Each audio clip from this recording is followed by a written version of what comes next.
Olá amigos, tudo bem? Deixar para você mais uma palavra de reflexão que está registrada no livro de Provérbios, capítulo 30, versículos a partir do versículo 5. Estaremos lendo do versículo 5 ao versículo de número 8, do capítulo 30 do livro de Provérbios. Provérbios de Salomão. Mas eu quero deixar aqui, porque no primeiro versículo do capítulo 30 diz assim: as palavras de Agur, filho de Jaque, o oráculo. Diz assim o versículo 5: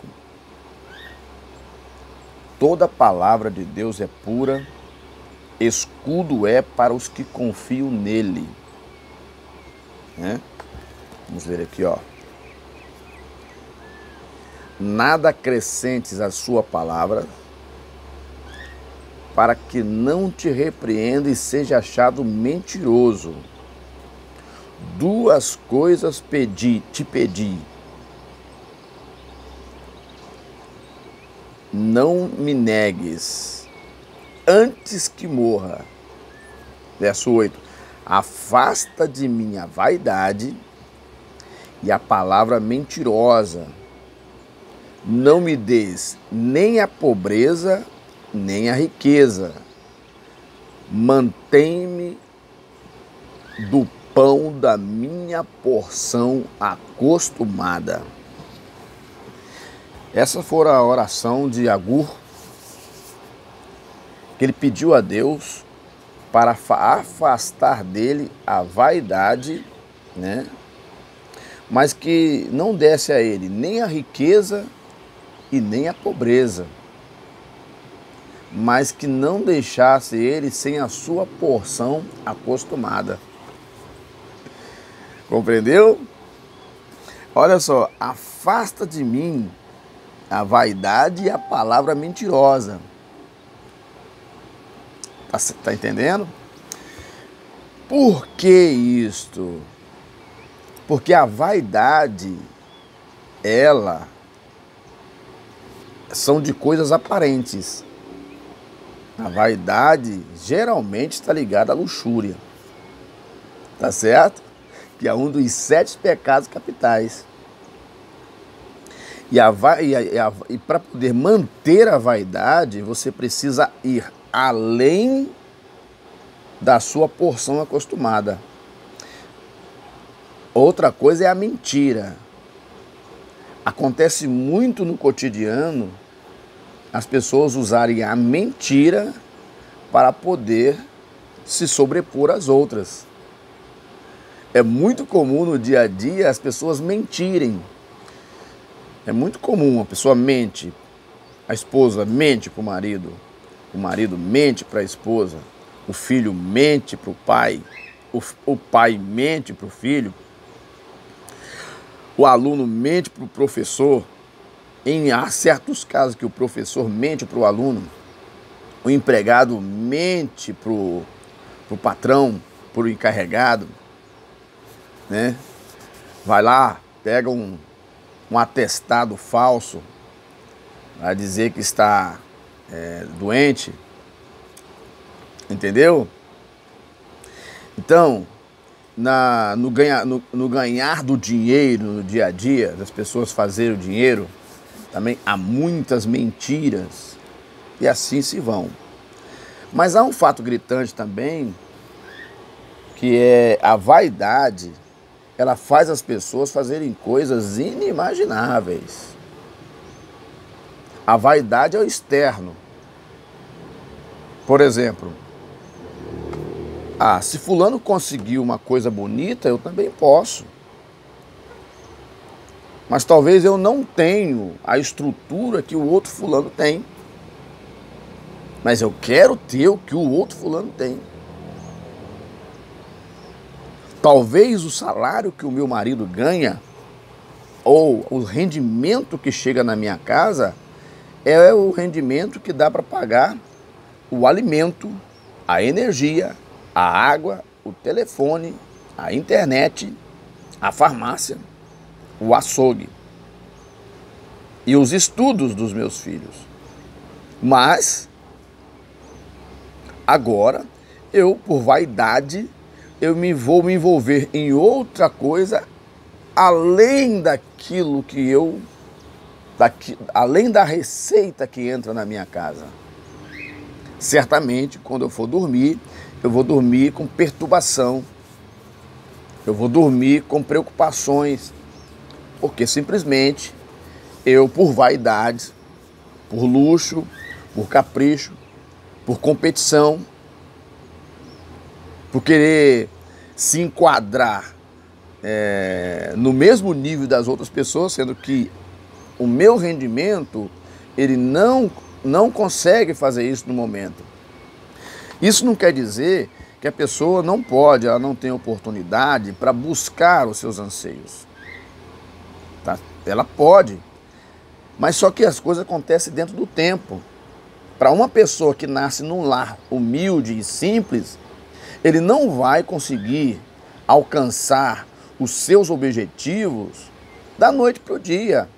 Ele vai ter que se preparar, ele vai ter que estudar, ele vai ter que alcançar oportunidades passo a passo, subindo degrau a degrau, para ele conseguir as oportunidades que ele almeja conseguir. Não é proibido você almejar coisas boas. Não. O que o rapaz está dizendo aqui na sua oração é que a vaidade e a mentira não possa ser o pedestal ou o caminho que ele deve seguir para ele alcançar o que ele precisa. Ele pede ali para Deus não retirar dele a sua porção acostumada. Mas se você ler o versículo 9, o que está dizendo no versículo 9? Ele diz, para que porventura, de fato, te não negue e diga, quem é o Senhor? Ou que eu, empobrecendo, venha furtar e lance mão do nome de Deus. Ou seja, qual é o caminho legal das coisas? É a pessoa crescer, é a pessoa procurar ter o seu emprego ou um trabalho que lhe dê condições para ele poder manter a sua vida. Mas há situações que mesmo a pessoa tendo o seu trabalho, o seu rendimento, o seu ganha-pão, que paga as suas contas, ele ainda se envolve em outras coisas. Aí que vem a mentira e a vaidade. Por vaidade, a vaidade é o excesso das coisas. Está entendendo? E por vaidade, ele tem o emprego dele. Mas por vaidade, ele agora se mete em questões que não deveria se meter. Por vaidade, por capricho, por querer curtir a vida num nível a mais, um nível superior de glamores, essa pessoa agora não vai se importar se ele pode ser preso, se ele pode ser morto, se ele pode ser passar vergonha na sociedade. Ele não vai estar preocupado com a sua honra pessoal. Ele não vai, ou ele, no termo geral que estou dizendo, ele pode ser colocado tanto para ele, ela, eles, entendeu? Não irá se preocupar com o bem-estar da sua própria família. Não vai se preocupar com a luta, o ardor dos seus pais, que lutaram para que essa criança ou esse rapaz crescesse, se tornasse adulto. Não vai se preocupar com o bem-estar da sua esposa, dos seus filhos, ou do esposo e dos filhos, e vai se meter em um caminho que, quando isso vier às claras, né, por vaidade, ele se meteu nisso, ou ela, e quando isso vier às claras, né, as pessoas descobrirem e ser exposto à sua situação, como acontece, tem acontecido nos últimos tempos em nossa política, né? Agora, a sua família, os seus parentes mais chegados, vão estar agora todos frustrados, porque esta pessoa colocou a família inteira em perturbação, colocou a família inteira num estado lamentável, de problemas, de dissoluções. Se a pessoa tivesse seguido um caminho legal e normal das coisas, mesmo com simplicidade, ele teria um sono tranquilo e a família também teria um sono tranquilo. A Bíblia diz, aqui no livro de Provérbios também, né, que é melhor uma casa onde há hortaliça, mas há paz de espírito, do que a casa onde tem o boi gordo, mas há perturbação. Que adianta você ter uma casa totalmente abastecida, mas o espírito de contenda, de dissolução, de desavença está nessa casa? É isso que ele está dizendo. O que ele pede no versículo 8 aqui, o que ele está pedindo aqui é o seguinte, ó, ele está pedindo aqui, ó, afasta de mim a vaidade. A vaidade é perigosa. Todos nós temos um pouquinho de vaidade. Eu tenho. Mas nós precisamos dominar ela. Porque se nós não dominarmos ela, nós vamos fazer coisas que depois vão vir a sofrer, ter sofrimento. Eu posso ficar sem aquele objeto? Eu posso.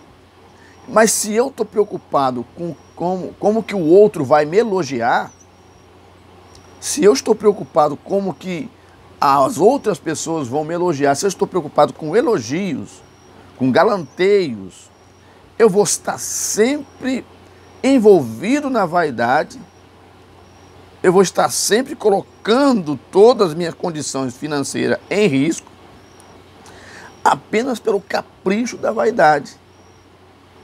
E depois eu não vou ter um sono tranquilo. Aquele momento que eu vou estar ali sorrindo ou me apresentando de uma maneira bem mais, né, acalorada do que o normal, seja na vestimenta, seja no cuidar do corpo, seja nos calçados, seja em quaisquer forem as coisas, objetos e coisas que eu me envolver.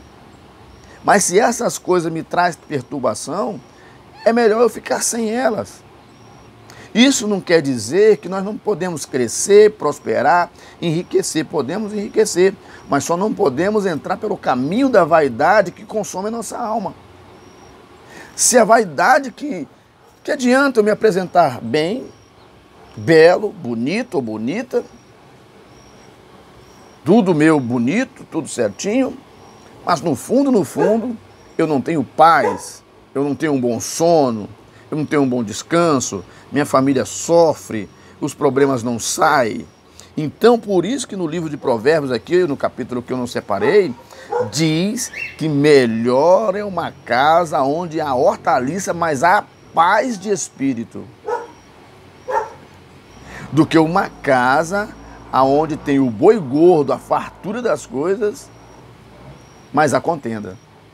Então eu, particularmente, eu prefiro escolher a hortaliça, o alface, a couve, coisas baratas e simples, mas que me trarão paz e sossego. Então, meus amigos, eu não quero aqui dizer como você tem que viver. Não, eu só estou te dando um conselho. Tá? Você que é jovem, procure o caminho correto. Hoje as pessoas estão muito preocupadas com o muito, mas para se ter o muito, você precisa ter o que oferecer para esse muito. Então o que você faz? Vai estudar.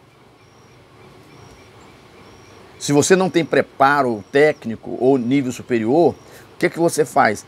Aceite o emprego de um salário mínimo. Não é feio. Deixe que os outros colegas que não têm compromisso com a vida te critiquem. Faça a sua parte. Ganhe um salário mínimo. Eu vejo casais aí, eu tenho conhecimento de família, casais aí que sobrevivem com um salário mínimo, com muita dificuldade, mas sobrevivem. Mas é como a casa que tem hortaliça, mas dorme em paz. Então, dou um conselho para você que é jovem. Dou um conselho para você que é jovem. Se você tiver que ganhar um salário mínimo, ganhe um salário mínimo. Não se preocupe com o muito. Construa o seu muito aos poucos. Vai construindo o seu muito de degrau em degrau.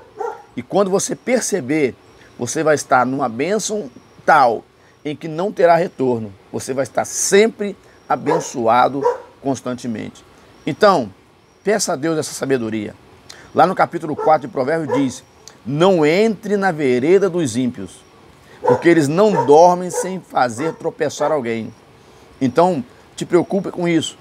E Deus, tanto você que é rapaz, não se envolva em coisas estranhas. Não, olha, não gaste o seu tempo com coisas que consomem a sua vida. Porque se você gastar o seu tempo com coisas que consomem a sua vida, daqui a pouco você vai estar envelhecido. Aquelas amizades que você tinha vão se afastar de você. Você vai ficar sozinho, porque você não tem mais nada a oferecer. Então construa a sua vida no passo a passo.